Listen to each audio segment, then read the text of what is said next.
नमस्कार दोस्तों, मैं हूं अर्नब गोस्वामी। आप देख रहे हैं मेरे साथ एक बार फिर पूछता है भारत। और आज ऐश्वर्या हम दोनों लाइव है इस वक्त। और सबसे बड़ी बात यह है ऐश्वर्या, पहलगाम के बाद चाचू विस्की और जब से हमने बमबारी शुरू की पाकिस्तान की, चाचू विस्की एक बार भी पब्लिक अपीयरेंस नहीं की इन्होंने, एक बार भी टीवी में नहीं आए, एक बार भी कहीं नहीं दिखे। पहले वो दिखते थे कि इधर मुजफ्फराबाद में, इधर रावलपिंडी में कोई तैयारी कर रहे हैं, मगर जब से वो एरियल प्रिसिशन स्ट्राइक शुरू हुई, जब से हमने लश्कर तौयबा और जैश ए मोहम्मद और हिजबुल मुजाहिदीन के मेन बेसिस पर हमने टारगेट किया, एक बार तो आसिफ मुनीर को बाहर आना चाहिए था, मगर आज अब तक वो एक बार भी उनकी पब्लिक अपीयरेंस नहीं हुआ। इनफैक्ट पूरी एक तरह से बुरी तरह से डरे हुए हैं। और दूसरी बात यह है कि हमें अभी तक नहीं पता कि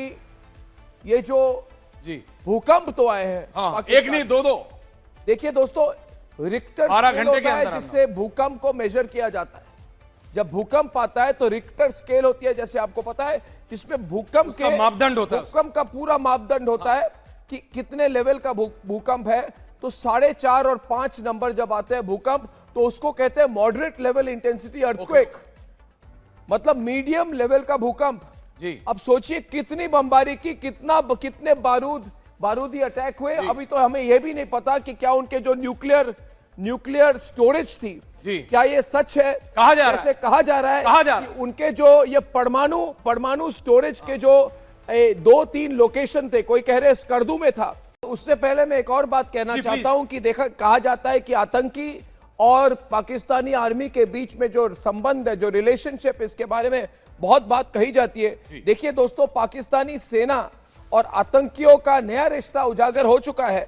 पाकिस्तान के जो डीजी आईएसपीआर अहमद चौधरी, वो बेनकाब हो चुके हैं। वो ग्लोबल टेररिस्ट के बेटे हैं अहमद चौधरी। उनके आतंकी बशीरुद्दीन महमूद का बेटा है और वैश्विक आतंकी है बशीरुद्दीन महमूद, यानी कि ग्लोबल लेवल टेररिस्ट। यूएस ने, अमेरिका ने बशीरुद्दीन को आतंकी घोषित किया। बशीरुद्दीन कई आतंकी गतिविधियों में शामिल है, बड़े बड़े टेररिस्ट अटैक किए उसने। और पाकिस्तान परमाणु ऊर्जा आयोग में एक काम किया है इसने, और लादेन को परमाणु हथियारों की जानकारी देता था ये। और बशीरुद्दीन ने आतंकी संगठन उम्मत तमीर-ए-नौ ये बनाया था। और उसके अपने बेटे डीजी आईएसपीआर है, यानी कि आईएसआई में डीजी है। अब इसके बाद कुछ कहना जरूरी नहीं है, मगर जो इंपॉर्टेंट बात है वो है परमाणु डेडलाइन। हर बार कुछ भी होता था, पाकिस्तान कुछ भी करे, तो भारत में जो कांग्रेस वाले थे, ये जो कांग्रेस वाले थे, और मुझे बहुत अच्छा लगता है कह के कि ये थे, क्योंकि ये नहीं है, ये जो कांग्रेस वाले, ऐश्वर्या, कांग्रेस वाले थे, नहीं, कांग्रेस वाले थे, हमेशा कहिए कांग्रेस वाले जो थे। ये रॉबर्ट वाड्रा के जमाने, सोनिया गांधी के जमाने में हमेशा हम कहते थे। मुझे याद है 2008 में दोस्तों, मैंने 90 से 100 घंटे एंकरिंग की थी। 90 से 100 घंटे मैंने नॉनस्टॉप एंकरिंग की थी। और उसके बाद ये कांग्रेस वाले कॉल करके प्रेशर डालते थे, और एंकरिंग मत करो, और पाकिस्तान के बारे में कुछ मत कहो, पाकिस्तान को गाली मत दो, पाकिस्तान में मत चिल्लाओ। और हम हमेशा सवाल पूछते थे, आप इतने मॉडरेट पॉइंट ऑफ व्यू से क्यों बात करते हैं पाकिस्तान को लेकर? आप इतने अनश्योर क्यों हैं? आप मीडिया पे दबाव डाल रहे हैं, आप पाकिस्तान में दबाव डालिए। तो कहते थे, देखिए पाकिस्तान एक न्यूक्लियर नेशन है, परमाणु नेशन है, उनके साथ बहुत अच्छे संबंध बना के रखने हैं, नहीं तो वो कुछ कर देगा। और ये हमारी मेंटेलिटी हो चुकी है हमेशा। हम कुछ ज्यादा बोलेंगे, हम कुछ ज्यादा अटैक करेंगे, हम कोई रेड लाइन पार करेंगे तो फिर वो उल्टा अटैक कर देंगे। मगर इस बार जो टारगेटिंग हुई है, और जो एयरफोर्स के बड़े अफसर डीजीएमओ जो है भारती जी, उन्होंने जो वो कहा, बड़ी बात है। उन्होंने कहा, देखिए हमारा काम है टारगेट करके अटैक करो। कितने लोग मरे कितने बॉडी बैग है, कितने कफन उनके गए, उसकी काउंटिंग करना इंडियन एयरफोर्स का काम नहीं है, हमारा काम नहीं है। क्या उन्होंने पूछकर पहलगाम करवाया? हमारा काम वो काउंटिंग करते हैं कि 26 लोगों को मारा, क्या वो जान वापस आएंगे कभी? तो फिर हम क्यों? इंडिया का अप्रोच अब इजराइल से भी तीखा हो गया है दोस्तों। हम कह रहे हैं, आई डोंट केयर आपके कितने मरे, कैसे मरे, क्यों मरे, हमें मतलब नहीं है, मगर आप इधर आतंकी अटैक करेंगे तो हम दुगना मारेंगे, गोली का जवाब गोले से गोला से दिया जाएगा।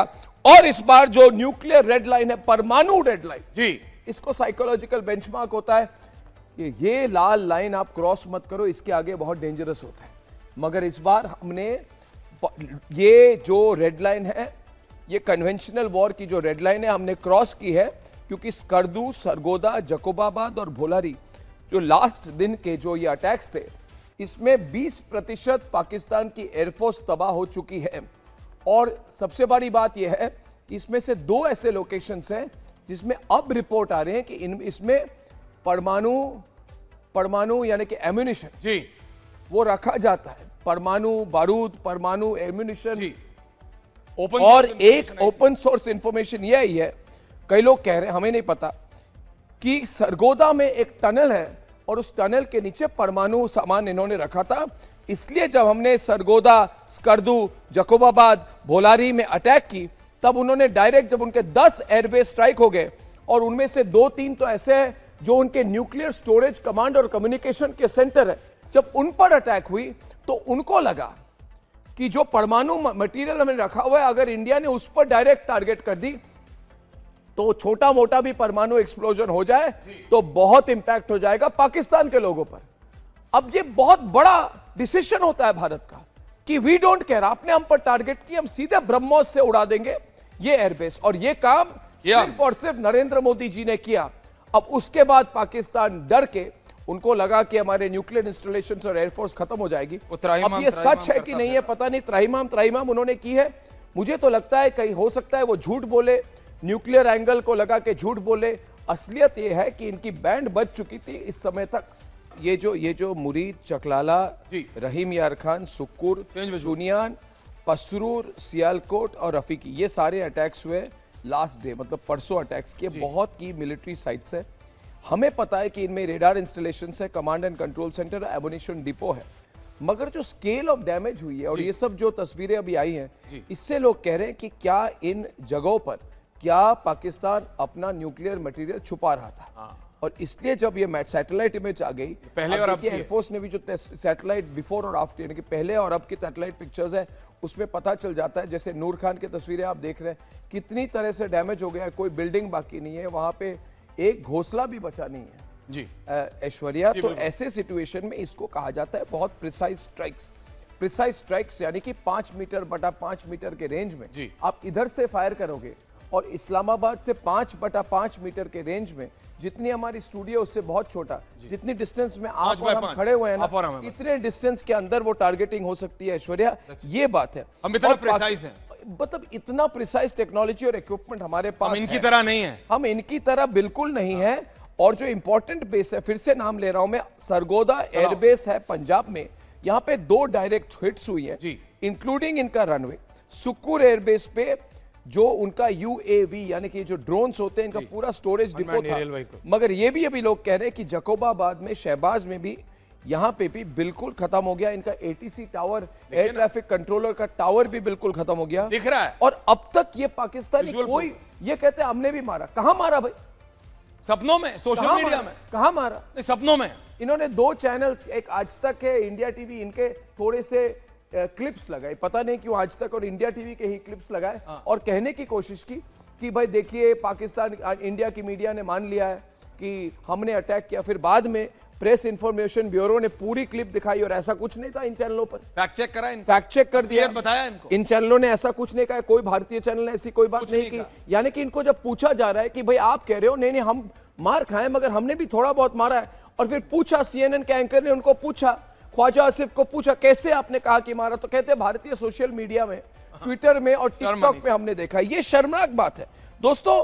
खैर, बड़ी बात यह है कि अभी जो नूर खान एयर बेस जो है, यहां से हमने सुखोई 30 MK1 से हमने टारगेटिंग की है नूर खान एयर बेस जो चकलाला में है, और इतनी जोरदार अटैक हुई, इतनी इंटेंसिटी की अटैक हुई है कि लोग ये कह रहे हैं क्या ये सच है कि यहां पे इनके न्यूक्लियर एसेट्स थे, यहां पे इनके परमाणु माल इन्होंने छुपाया हुआ था। इसीलिए ये जो अर्थक्वेक वाली तस्वीर रिक्टर स्केल पे आ रही है, क्या इसलिए आ रही है क्योंकि ब्राह्मोस ने चकलाला, रफीकी, मुरीद, राहिम यार खान, सुक्कुर और चनियान में टारगेट की, मगर नूर खान एयरबेस जो चकलाला में है, इधर क्या परमाणु मटेरियल इन्होंने छुपाया हुआ था।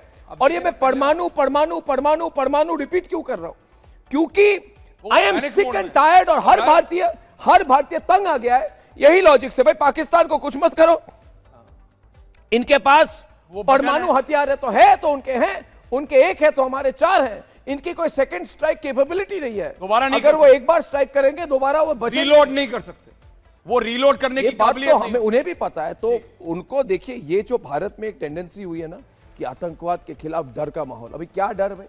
नहीं, अभी डर उनको है, खुलकर मारते। पर ये चेंज है ना अर्नब, अब डर पाकिस्तानी प्रधानमंत्री में है, अब डर पाकिस्तान में है, अब डर पाकिस्तान की आर्मी में है। इसलिए तो वो हाथ जोड़ के गए ना दुनिया के पास और कि हमको बचा लो। ये बहुत बड़ा ट्रांजिशन, और ये अच्छा है, डर उनके लिए अच्छा है। अंग्रेजी में कहते हैं चेंजिंग कैरेक्टर ऑफ वॉर, मतलब जो युद्ध है उसकी पूरी टेक्निक बदल दी है, और बदल दिया प्रधानमंत्री नरेंद्र मोदी और भारत की फौज ने।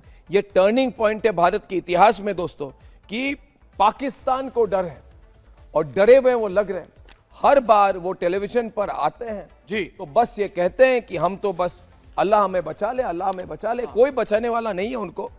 मगर जब कोई देश की फौज खुलकर ये कहती है कि हम जिहादी फौज हैं, DGISP कल के जो ISI की प्रेस कॉन्फ्रेंस है उसमें खुलेआम पूरी ग्लोबल मीडिया के सामने पाकिस्तान के फौज ने ऐलान कर दिया DGISP प्रेस कॉन्फ्रेंस कि हम जिहाद करते हैं, जी, हम एक जिहादी फौज हैं, यानी कि हम जिहादी हैं। इस आदमी, और ये सोच और मेंटालिटी इस आदमी ने रखी। हाँ, इस आदमी ने इस आदमी ने खुलकर कहा कि मैं जिहादी फौज का जनरल हूं। मतलब कि इनकी सोच है, ये झूठ नहीं कर रहे। इनको लग रहा है इनके दिल में वो भी ख्वाब है ओसामा बिन लादेन वाला, गजवाए हिंद।